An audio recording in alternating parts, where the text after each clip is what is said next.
Ma'am Angelica, good afternoon po. Good afternoon. At ang kanyang inireklamo ay yung kanyang dating live-in partner. Ilang taon po yung anak nyo? 3 years old po. Bakit to ayaw ibigay yung bata sa inyo? Karapatan nyo po yun na makuha yung bata? Opo. Gusto niya po kasi makipagbalikan sa akin. Ayoko na po kasi nga gumagamit siya ng pinagbabawal na gamot. Nananakit po. Pinababayaan niya yung pamilya ko.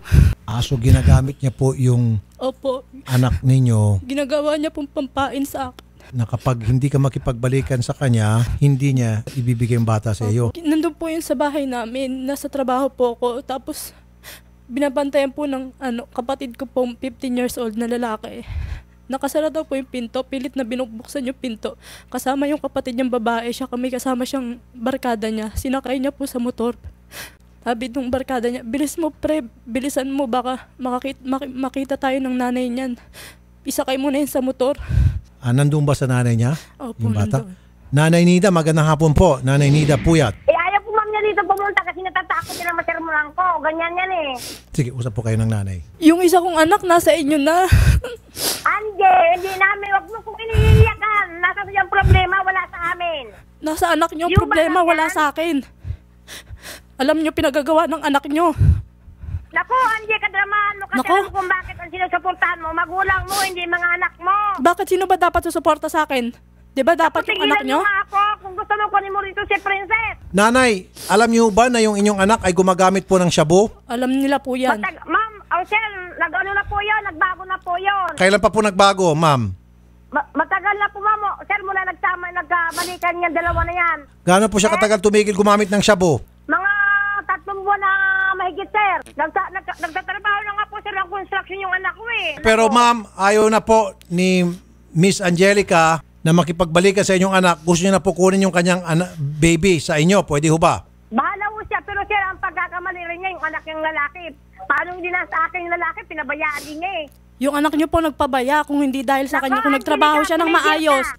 Hindi mapupunta sa inyo yung anak kong lalaki. Sino bang inang gustong mawalay sa anak niya? Angelo? Si Angelo, gusto ko rin hirami-hirami sa inyo. Pagka nasa akin, gusto niyo na makuha ka agad. Paano? Tatawag kayo, may sakit yung bata. Nako, O hindi ba? O sige nga. bakit pag sa inyo ba hindi nagkakasakit? O talaga yung nagkakasakit yung bata, hindi ko pinababayaan. Alam mo kasi ngayon, Andy, may lalaki ka eh. Ay, may lalaki. Kahit talaga mo pa, doon ako nakatira kay na mama. Kala mama, huwag kang sinungaling dahil nakita ka ng anak mo mismo. Ng anak mo mismo. Nanay Nida, okay. Alin po doon ang mas matindi? Yung nagsasabo na lalaki. Sir, paano hindi gagawin ng anak ko yun dahil para rin sa kanila daw, sabi ng anak ko, dahil mukhang pera yung babae na yan eh. Kaya nagsasabo yung anak ninyo para na rin sa kay Angelica. Hindi po nagsasabo yung asawa ko. Nagdaanon yung dahilan sa kanila. Pagagawan din niya kasi ng tatay niya, nagsasabo din yung tatay niya. So yung mister niyo po nagsasabo din? Naputol. Ayun. So it runs in the family. SP1 Apple, magandang hapon po. Yes po. Ma'am, ganito po ang gagawin natin.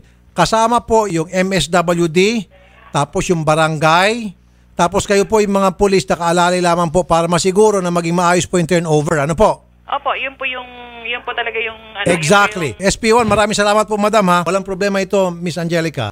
Pupuntahan po natin yung bahay ni Nanay Nida. Kukunin po natin yung anak nyo. Salamat po. Salamat po sa pagpunta.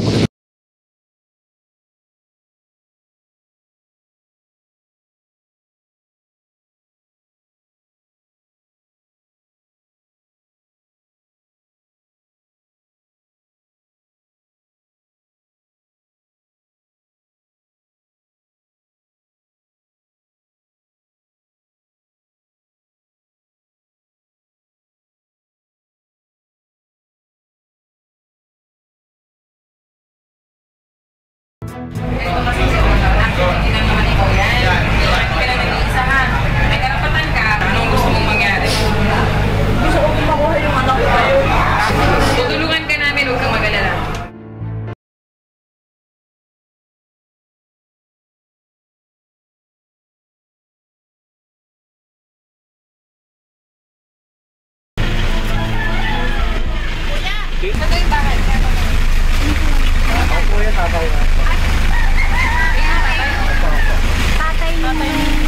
Bali, biyanan mo. Opo, sasama mo po kami sa problema, pag-usapan lang po ng ayos. Ano lang, hindi naman kami bibigay eh. Bakit kinakailangan mag-usapan? Tayong kinakailangan pa, ganito. Nakakautan tayo? Parang tayo criminal na kaya. Ano po kung sinabi?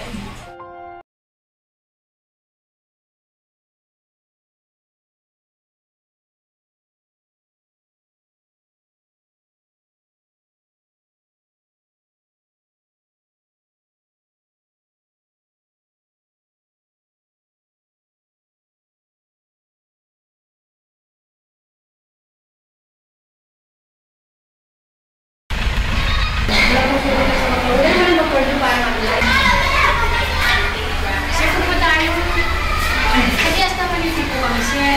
Sir, mo si mga ako. Pinagpinalaman lang po namin, sir, na progress sa pagkas, lalo hindi po pa sa kami asawa. Kaya na po sa nanay ng mga bata. Ngayon po, nung naman siya lang po kami nakabarkada, tandaan ang pupunto anak ko sa ilog. Hindi, kinamot ko po ngayon, sumama ko sa akin agad yung anak ko. Ang ano nila sa akin, kinidnap po doon kung anak ko. Pinakain mo naman talaga. Hindi mo ba pinagpaalam? Hindi mo pinapaalam. Wala akong takot dun sa may online eh. Meron, si Angela. Kami dinaanan po namin. Ganito nila, para masiglan kayo ha. Yung gusto mo, gusto niya, mag-meet kayo sa gitna. Okay? Mag-meet kayo sa gitna para sa mga anak ninyo yan, hindi yung para sa inyo. Kasi ang, ano yun, ang anak ninyo, mga anak ninyo ang madadami eh. So ngayon, pag-usapan nyo na lang kung anong dapat ninyo gawin para ma-maintain yung support sa anak ninyo. Kasabat na po sa usapan. Ako hindi ako nakikialam ha. Palagi yan pagka pupunta sa problema. Yan, mga salita mo kahit na nagano pa, nagbibigya ka pa. Nagpatulong ka ako kanino. Nananahimik ka ako sa problema ng mga asawa, lahat ginadamay nyo. Hindi ko barangay, naglawag din nyo. Lagi na lang lahat, may kasalanan, may problema yung anak ko. Kung gusto mo, ipabaril mo na. Para tapos ang problema mo. Basta pag nag-uusap po kayo, kayo na lang po mag-asawa, no? Para hindi lumalala yung problema. Ikaw, kayo na lang, kayo. Sa pagitan niyo na lang yung dalawa. Ikaw, tatanungin kita, ano bang gusto mong mangyari? Gusto ko lang po sana eh, kung makasama ko mga anak ko. Hindi po may ano po na ano, kung kada linggo, Sabado at linggo ako, pupuntahan ko yung anak ko. At least Angelica ngayon nagsasabi si sir ng side niya na yung pala parang pakiramdam niya hindi siya allowed dumalaw. At least ngayon i-clear natin na pwede siyang dumalaw kasi karapatan niya yun eh ha. Tatay siya. So ilagay natin sa kasulatan na kada linggo, kada weekend, pwede siya sa inyo para bisitahin ng bata. Pwede po yan. So Angelica, ano naman gusto mo? Hindi na pwede po naman po dalawa-dalawa po naman. Pwede na pwede. Palaya. Ay, tara, ano po, yun lang ang panapagkasunduan pwedeng dumalaw. Pero, iuwi na ni Angelica ang bata. Wag na. Na-turn over, tapos kaya ikaw, tumama ka na din. Ma'am, kasi Okay. mabala siya agad.